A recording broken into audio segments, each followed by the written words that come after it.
দিয়ে আপনারা মন্দিরে প্রবেশ করতে পারবেন।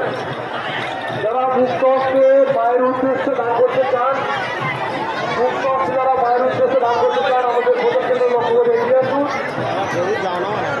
মায়ের উদ্দেশ্যে যারা মুক্ত হস্তে দান করতে চান, আমরা ভোটের কেন্দ্র লক্ষ্য করে এগিয়ে আসুন।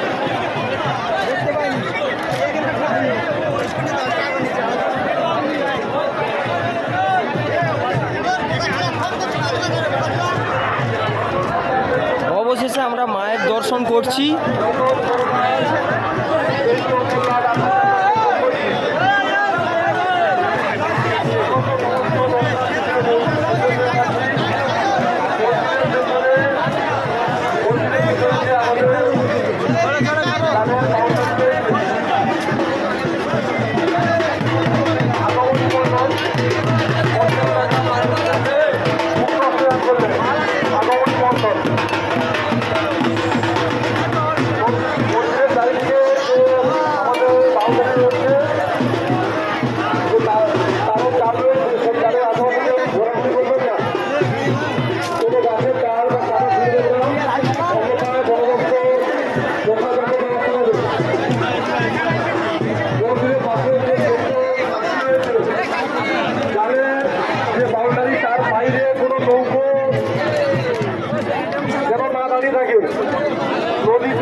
নদীতে যে সমস্ত বন দপ্তরের আধিকারিক রয়েছেন বা মহিলা প্রশাসনের